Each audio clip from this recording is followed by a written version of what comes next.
Alors, maintenant, je vais vous présenter, tout aussi beau, bien sûr, mais plus grand.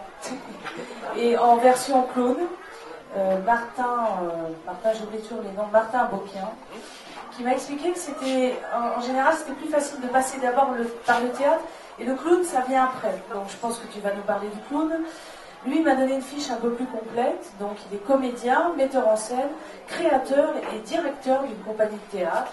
Voilà, donc, voilà. Et il va nous parler de son clown et de ce qu'il fait quand il fait le clown et pourquoi et comment. Merci Martin.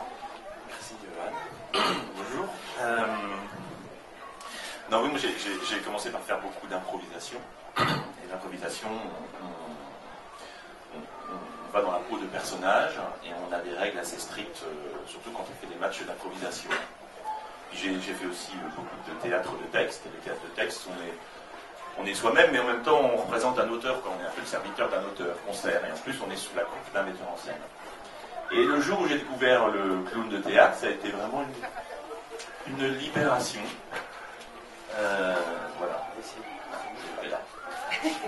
Ça a été une libération parce que, en fait, le clown de théâtre, on part de soi-même, de ce qu'on est. Et en fait, la grande découverte avec le clown de théâtre, pour les gens qui sont, je vais dire entre guillemets, un peu épris de liberté dans la vie ou qui ont soif un petit peu de repousser un peu les murs, la grande liberté quand même au clown de théâtre, c'est qu'au fond, on finit par comprendre qu'il n'y a pas de règle.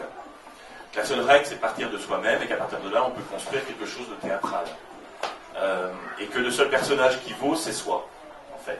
Et donc, on ne va pas chercher à construire un boucher, un boulanger, on ne va pas chercher à construire un scénario. Non, son seul fil rouge, c'est d'écouter soi, et de partir de soi. Et donc, le clown de théâtre, pour moi, c'est une... Quand j'ai découvert le clown de théâtre, ça m'a plongé dans une autre dimension qui est extrêmement liée à la liberté. Voilà. Et pour bien comprendre, en fait, la différence entre le clown de théâtre et l'improvisation et d'autres, enfin toutes les autres disciplines de théâtre, je dirais que le truc à comprendre, c'est que quand on joue au théâtre, même quand on fait de l'impro, a priori, on ne s'occupe pas du public. Hein, si quelqu'un tousse dans la salle, je ne vais pas m'arrêter pour le regarder et puis se mettre à tousser comme lui et puis commencer à avoir des relations avec lui comme ça, très super drôle. Voilà. Alors qu'en clown, au contraire, hein, on est sur scène.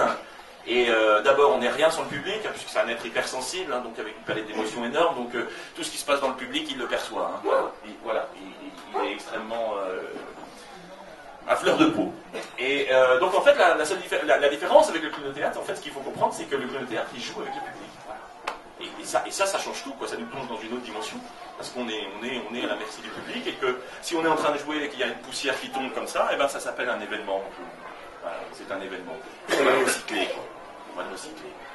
Et la dernière chose que j'ai envie de dire aussi, qui sont pour moi des choses mais vraiment fondamentales du clown, quoi, c'est que au clown, par exemple, on peut se planter.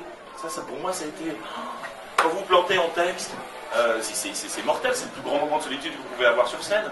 Quand vous vous plantez en impro, vous faites un peu bouffer par l'autre, qui fait un personnage plus conséquent, vous acceptez d'être l'idée, puis vous partez un petit peu la tête basse, c'est pas vous qui avez fait gagner un peu le match. Mais quand vous plantez en clown, c'est tout le contraire. C'est un succès formidable. Il faut se planter. Mais le clown doit se planter. Vous vous rendez compte un peu, donc, quelle leçon et quelle école de vie, c'est-à-dire que le clown, en fait, c'est un anti-héros qui se base sur l'échec. Voilà, donc c'est formidable, c'est pour ça que moi à un moment donné je voulais l'implanter en entreprise pour réapprendre l'entreprise à l'échec, l'aventure humaine qui est faite d'échecs. Voilà. Et pour moi c'est un anti-héros, mais j'ai pas réussi encore. J'ai ouvert un site où j'ai dit pour moi le clown de théâtre c'est un anti-héros d'entreprise. Redevenez l'anti-héros que vous êtes dans l'entreprise. Et aucun des RH m'a appelé encore, mais j'y crois.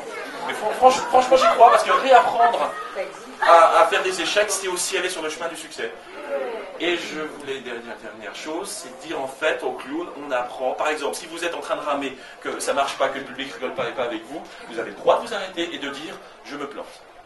Ça s'appelle l'aveu et ça se travaille en fait. Et aussi on travaille le bide, on peut travailler le bide, on peut dire voilà, c'est un bide, et on repart de là pour aller vers quelque chose qui fait rire. Voilà, donc le clown, c'est profondément humain, quoi, et c'est aussi une thérapie.